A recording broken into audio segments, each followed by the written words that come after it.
Banyak peluang bisnis yang bisa diciptakan oleh anak muda, diantaranya yang sedang jadi tren saat ini yakni bisnis kopi.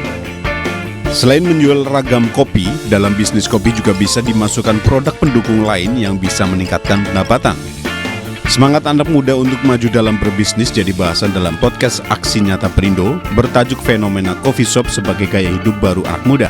Kita ngelihat kayaknya butuh wadah buat anak-anak nongkrong atau ya kumpul atau buat jadi working space mereka juga. Jadi oke lah kita buat kopi ini gitu. Menjamurnya coffee shop juga akan memunculkan kolaborasi serta peluang usaha yang baru.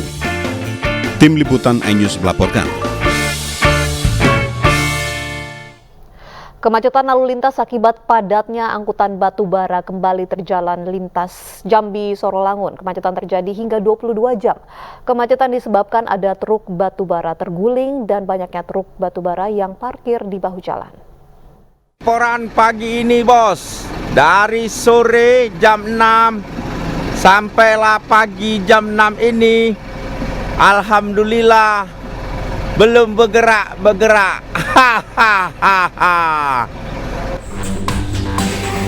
Hujan deras yang mengguyur wilayah Kabupaten Batanghari membuat truk-truk angkutan batubara tidak bisa masuk ke kantong-kantong parkir.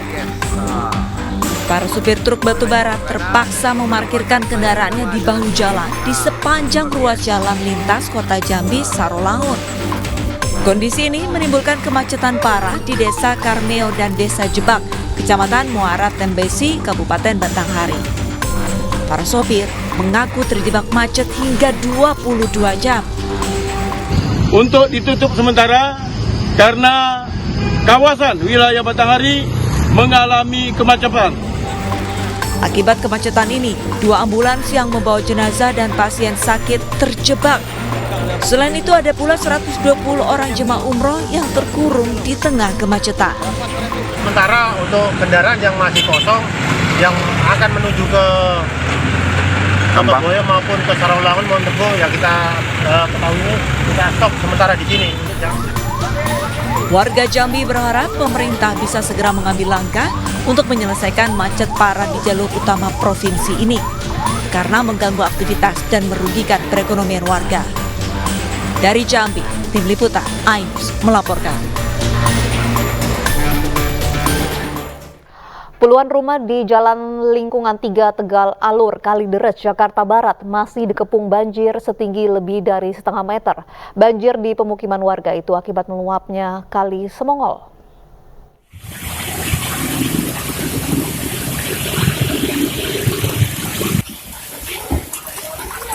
Jakarta Barat.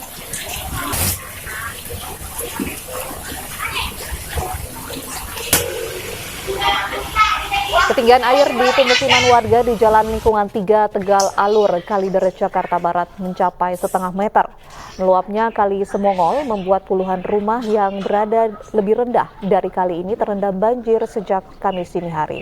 Tercatat sebanyak 40 jiwa terdampak banjir kali ini. Untuk mengantisipasi banjir semakin tinggi, pengurus RT sudah menyiapkan 2 tempat untuk lokasi pengungsian, diantaranya di Musola Al-Hidayah dan tenda milik BPBD.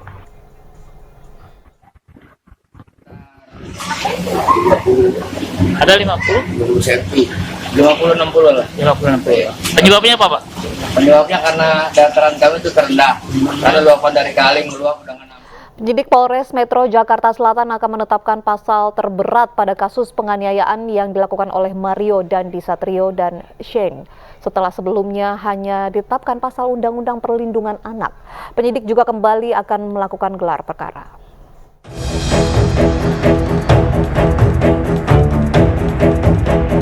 Kabid Humas Polda Metro Jaya, Kombes Pol Trunoyudo Wisnu Andiko menyampaikan penyidik Polres Metro Jakarta Selatan akan menerapkan pasal terberat dalam kasus penganiayaan terhadap D yang dilakukan oleh 2 orang tersangka, Mario Dandisatrio dan Shane. Selain itu, untuk status AG masih sebagai saksi setelah dilakukan pemeriksaan lanjutan pada hari Senin malam kemarin. Trunoyudo juga menyampaikan bahwa hari ini penyidik bersama Komisi Perlindungan Anak Indonesia kembali melakukan gelar perkara kasus tersebut. Polda Metro Jaya akan menerapkan pada tersangka pada pasal yang tentunya terberat. Yang kedua, juga proses penyidikan ini kan belum selesai ya, kita ketahui masih berproses, masih berlanjut. Polda Metro Jaya akan memproses seluruh yang terlibat dalam kasus ini. Sebelumnya, Polres Metro Jakarta Selatan menetapkan 2 orang tersangka dalam kasus penganiayaan terhadap D, putra salah satu pengurus GP Ansor, yang dilakukan Mario Dandi Satrio dan Sen. Dari Jakarta, Rizky Palufi, iNews melaporkan. Pejabat pajak nonaktif Rafael Alun Trisambodo telah menjalani pemeriksaan awal oleh KPK atas harta kekayaannya yang fantastis. Meski kesalahan administratif tidak ditemukan KPK, namun KPK terus mendalami asal-muasal harta Rafael yang dinilai banyak kejanggalan.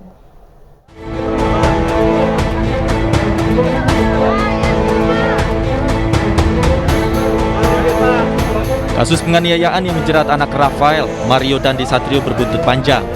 Seperti efek domino, kasus penganiayaan tersebut juga berakibat pada kecurigaan terhadap harta Rafael Trisambodo. Gaya hidup dan pamer kendaraan mewah yang biasa ditunjukkan oleh Mario Dandi memunculkan pertanyaan dari mana asal harta Rafael yang bernilai 56,10 miliar rupiah.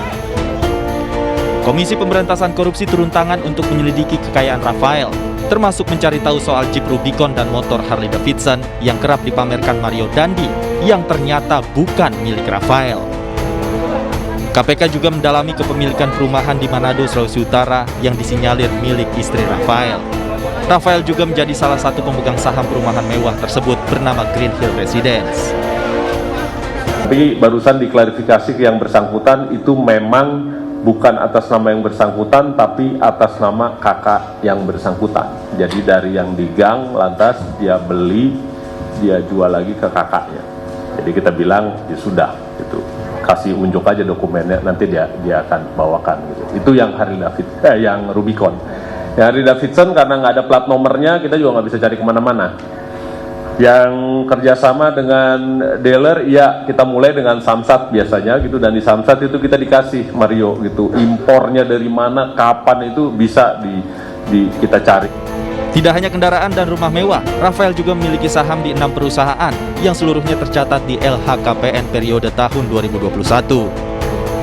Rangkaian pemeriksaan terhadap kekayaan Rafael yang dilakukan KPK berjalan cukup lama hingga membuat Rafael kelelahan.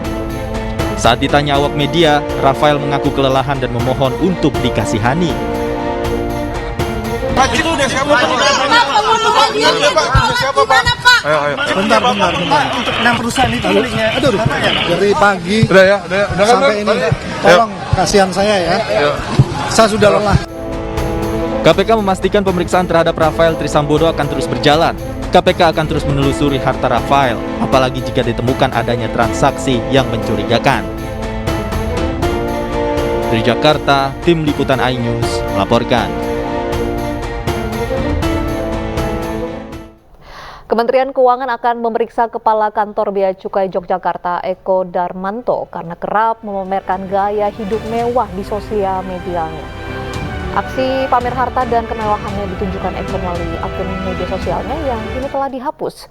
Dan pemirsa, informasi harta fantastis pegawai Bea Cukai sekaligus menutup iNews sore hari ini, dan Anda bisa saksikan siaran digital iNews TV di 28 UHF untuk wilayah Jabodetabek. Tetap jaga protokol kesehatan. Saya Gutsia Firdausi pamit undur diri. Terima kasih dan sampai jumpa.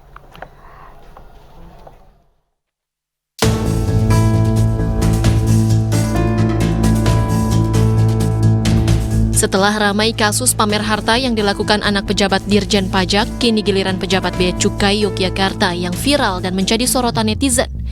Pasalnya, dalam postingan di Instagram pribadinya, Kepala Kantor Bea Cukai Yogyakarta Eko Darmanto sering memamerkan harta kekayaan serta gaya hidup mewah. Aksi pamernya kerap ditampilkan di akun @eko_darmanto_bc yang kini telah dihapusnya. KPK pun bakal memeriksa mantan Kepala Kantor Bea Cukai Yogyakarta, Eko Darmanto. Ya, integritas dari penyelenggara negara, dari ASN, itu kan yang kita tuntut ya. Setidak-tidaknya itu dalam pengisian LHKPN itu tolong sampaikan yang sebenarnya. Nah, sanksi itu kita akan menetapkan kalau ada pejabat yang misalnya tidak jujur dalam pengisian, ya harus diberhentikan, di non-job dari posisinya bersangkutan. Berdasarkan data LHKPN, harta dan kekayaan Eko mencapai 15,7 miliar rupiah dengan posisi hutang 9 miliar rupiah. Sri Mulyani melalui Inspektorat Jenderal Kementerian Keuangan langsung melakukan penyelidikan. Kementerian Keuangan memutuskan mencopot Eko Darmanto sebagai Kepala Bea Cukai Yogyakarta. Eko Darmanto dinilai menunjukkan perilaku pamer berlebihan tidak sesuai dengan kepantasan sebagai ASN Kemenkeu. Namun saudara ED mengakui memiliki harta motor besar yang tidak dilaporkan dalam LHKPN. Karena itu, saya telah menginstruksikan kepada tim Inspektorat Jenderal Kementerian Keuangan bersama Direktorat Jenderal Bea dan Cukai untuk menindaklanjuti dengan investigasi dan penelitian lebih lanjut atas perilaku, kecocokan harta, dan utang dalam LHKPN, dicocokkan termasuk dengan laporan SPT pajaknya, serta mendalami pelanggaran etika dan disiplin saudara ED. Berdasarkan pengakuan Eko Darmanto, pesawat Cessna yang dipamerkan di media sosial merupakan milik Federasi Aerosport Indonesia atau FASI. Foto diambil saat hendak latihan terbang. Sementara untuk Moge, dari pengakuannya diperoleh dari pinjaman. Tim Liputan iNews melaporkan.